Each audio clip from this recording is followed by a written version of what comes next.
Welcome to Faith in Five with Cecil and Cecil. Thank you so much for joining us. I hope you enjoyed today's episode, and we're so glad that you're here to fellowship with us.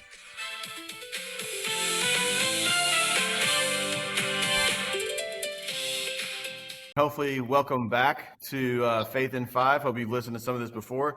If not, thanks for joining us and checking out our podcast that we've just started. This will be episode 10, and we're going to cover what my dad, Cecil III, is going to be preaching on this coming Sunday, which will be, what will that be, July 12th, I believe, Sunday, July 12th. So it's July 4th today when we're recording this. So happy 4th. Hopefully everybody had a good weekend by the time they've heard this. Hopefully everybody had a good, safe, fun weekend for July 4th weekend. So what we're going to do today is I'm going to read Mark 14, 3 through 9, and that's going to be the story of the woman who washed Jesus' feet, and that's going to be the passage that my dad's going to be preaching from this Sunday night, July 12th. So I'll let him kind of talk about what he's going to be preaching on and how that message is going to be focused, but we'll start with just reading Mark 14, 3 through 9. While he, Jesus, was in Bethany at the home of Simon the leper, he was reclining at the table, and a woman came with an alabaster vial of very expensive perfume of pure nard. She broke the vial and poured the perfume over his head.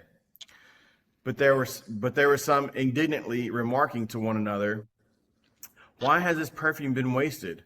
For this perfume could have been sold for over 300 denarii, and the money given to the poor." And they were scolding her. But Jesus said, "Leave her alone. Why are you bothering her? She has done a good deed for me. For you always have the poor with you, and whenever you want, you can do good to them. But you do not always have me. She has done what she could. She has anointed my body beforehand for the burial. Truly I say to you, wherever the gospel is preached in the entire world, what this woman has done will also be told in memory of her." All right, so where are you taking that this Sunday night? So on Sunday night, what I'm going to focus on is how Jesus received this gift. This was an extravagant gift. We are supposed to be givers. It's better to give than to receive. We're to be cheerful givers. So we have instruction on giving, but we have an example from Jesus here about being a gracious receiver. And I'll tell you, I've needed some instruction on that over the years. I've noticed about myself when it comes to gift giving time, say around Christmas, and everybody's sitting around in a circle opening their gifts. I'm not very expressive, when I open my gift, and I want people to know I appreciate it, but I'm just not real expressive. So we need to learn how to be good receivers. Here's some things that Jesus did as he received this gift from this woman. And by the way, there were some who were even indignant. Your version said that she gave this gift, but Jesus graciously received it. One thing he did was he did acknowledge the cost. It was an expensive gift, and Jesus acknowledged, yes, this was an extravagance. So he mentioned that. And then also, Jesus recognized the intent of the gift. He called it a beautiful thing that this woman had done. So he recognized how she was feeling about the gift herself and what was behind it. He also recognized this gift did fill a need. Jesus was going to be crucified. He never would, because of the Sabbath intervention and his burial and then the resurrection, he never would receive the proper sort of burial that they were accustomed to in those days. So Jesus took this as that preparation and appreciated the need that it filled in his life. And so he really did feel gratitude toward this woman and her gift.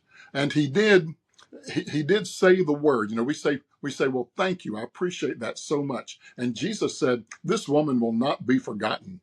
We're going to tell her story in the Gospels because what she did is so appreciated.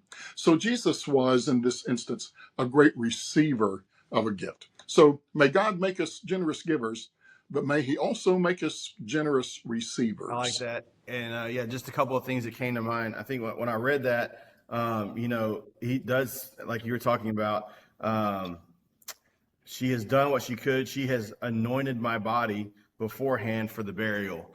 And, she did. I doubt she knew that she was doing that, right?